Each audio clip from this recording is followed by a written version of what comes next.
The news headline says Equal Rights Amendment (ERA) was introduced in Congress every meeting since 1923, but understand that suffragette Alice Paul finished writing it in 1921.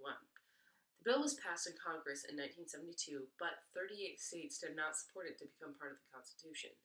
Now honoring Women's History Month, Democratic Congresswoman Carolyn Maloney told me what her and other women's rights supporters do to protect women's equality. We're here again to work to pass the Women's Rights Amendment. Most people agree that women and men should have equal opportunity. Many men agree that they're the same and show more support than some women. America believes that the goal for the 21st century is equality, and they're all motivated to make a change happen.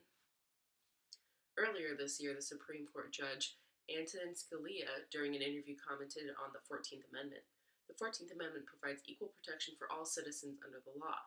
Scalia said, quote, "If women experience gender discrimination, the 14th Amendment doesn't protect them."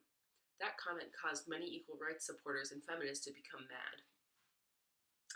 His comment was really a warning that we need to do something. He said that the Constitution doesn't include women and that any law that discriminates against women, he'll pass it and support it.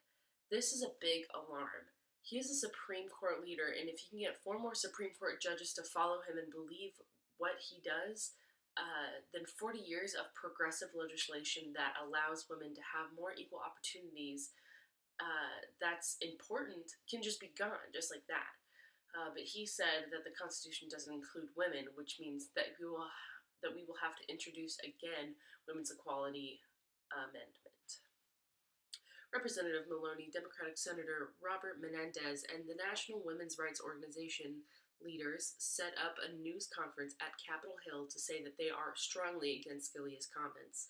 The 3 of them requested that the Constitution amendments more clearly specifies awareness of women's rights.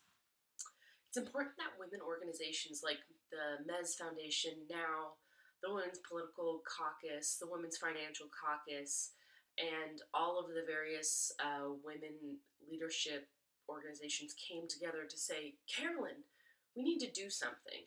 Our founding mothers had 2 goals. One, to get women the right to vote, and we've already been successful with that, and those rights were given along with other powers.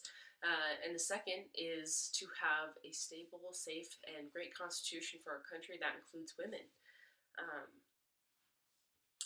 Maloney said that the ERA is not only a vote for women, but for society too. 99% of Americans are open and say that, of course, women and men should have equal rights, and men themselves have wives and daughters, so they feel strongly about this.